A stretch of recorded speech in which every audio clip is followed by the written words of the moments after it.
আসসালামু আলাইকুম। যে শেখ হাসিনা খালেদা জিয়া অসুস্থ থাকা অবস্থায় শেখ হাসিনা খালেদা জিয়াকে নিয়ে উপহাস করতেন, তুচ্ছ তাচ্ছিল্য করতেন।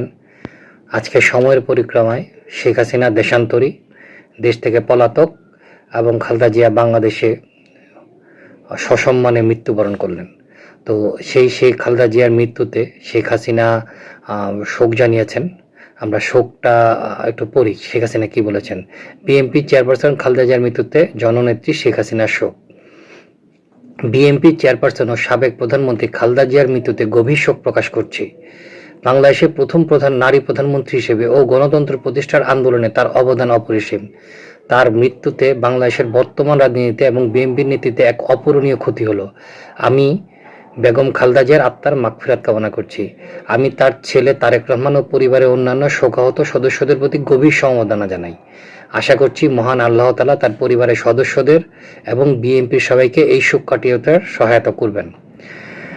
মজাটা হচ্ছে এটাই যে উনি আজ বলছেন যে গণতন্ত্র প্রতিষ্ঠার আন্দোলনে তার অবদান, বিএনপির নেতৃত্বে অপূরণীয় ক্ষতি হলো, বাংলাদেশের অপূরণীয় রাজনীতিতে অনেক ক্ষতি হলো। এই কথাগুলো উনি বলছেন, কিন্তু যখন উনি ক্ষমতায় ছিলেন শেখ হাসিনা, উনি এটাকে তোয়াক্কা করেননি। আর তোয়াক্কা না করে বাংলাদেশের রাজনীতিটাকে একটা জঘন্য জায়গায় নিয়ে গেছেন।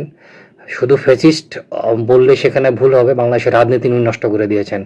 বাংলাদেশের অন্যান্য রাজনীতি দলকে রাজনীতি করতে দেননি, আর যারা রাজনীতি করেছে সবাই লেজুর ভিত্তি করেছে, যা বাংলাদেশের জন্য অত্যন্ত খারাপ নজির হয়ে আছে।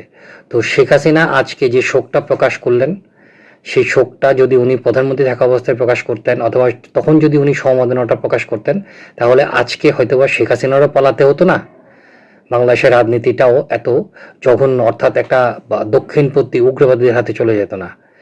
যাই হোক, শেখ হাসিনার বোধোদয়টা এখন হয়েছে। আশা করি এই ধরনের ঘটনা, শেখ হাসিনার মতো ঘটনা বাংলাদেশে আর কোনো রাজনীতিবিদ ঘটাবেন না। ধন্যবাদ।